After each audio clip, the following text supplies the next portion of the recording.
Let's take a deep breath and zoom all the way out, past the artificial grids of modern society, past the lunar falsehoods and Martian red herrings. We're going to the rings of Saturn. Because in Part 3, we peeling back the golden curtain on the most hypnotic structures in our solar system. Saturn's rings. And what's really broadcasting through them?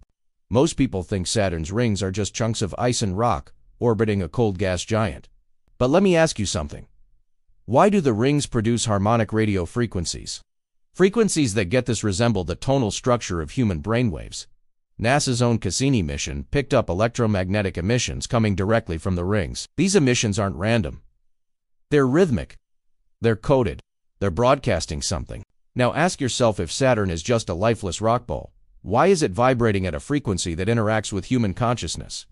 Why did the ancients build massive temples in perfect alignment with Saturn? Why is the black cube associated with Saturn found in Mecca, in Jewish tefillin, in corporate logos, even in Star Wars? That's not aesthetics. That's archonic architecture. See, the Gnostics warned us about the archons, interdimensional parasites, who feed on fear, distortion, and submission. These beings don't build skyscrapers, they build psychic cages. And Saturn, it's their signal tower.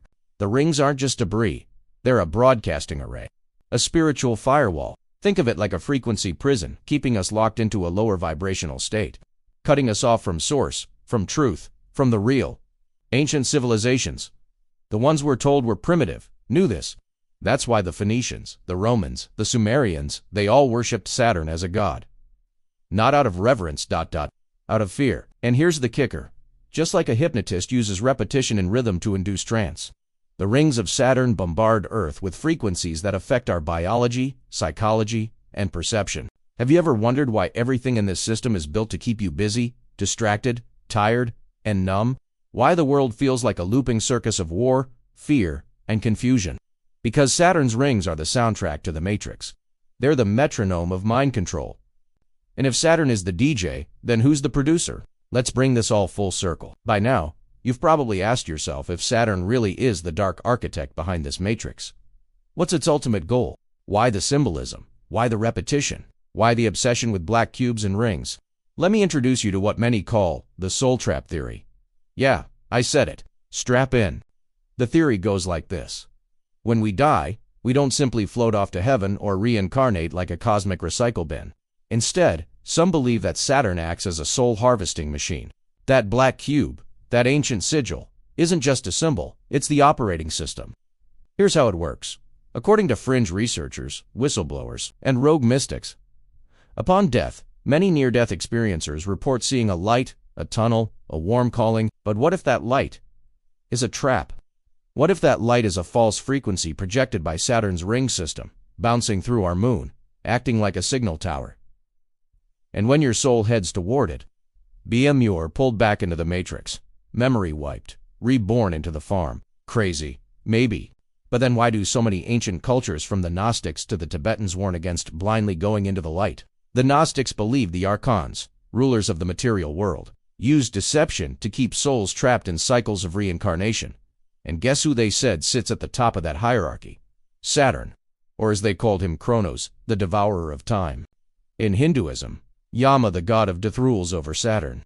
In Kabbalah, the dark side of Bina is the black cube of Saturn. This rabbit hole doesn't end with just theory. Researchers like David Icke have pointed out how modern tech is starting to echo the same systems. AI, facial recognition, digital IDs, DNA tracking, it's all part of the Saturnian grid, a digital reflection of the energetic prison already in place. Even Hollywood can't help itself. Remember the ending of The Matrix? Neo is caught in a fake reality built by machines, designed to harvest human energy. Sound familiar? But here's the punchline they don't want you to hear. You're not powerless. The trap only works if you agree to play. The Saturn system relies on your belief, your submission, your consent. If you remember who you truly are, an infinite, divine, cosmic spark, you start breaking the spell. Knowledge is the first key. Awareness is the first escape hatch. So next time you see a black cube on a skyscraper or a six-pointed hexagon in a commercial, don't brush it off as just design. It might be the signature of the jailkeeper. And once you know the warden's name, you can find the exit. If this hit you in the gut, if something in your soul said this is truth, then it's Time to wake up.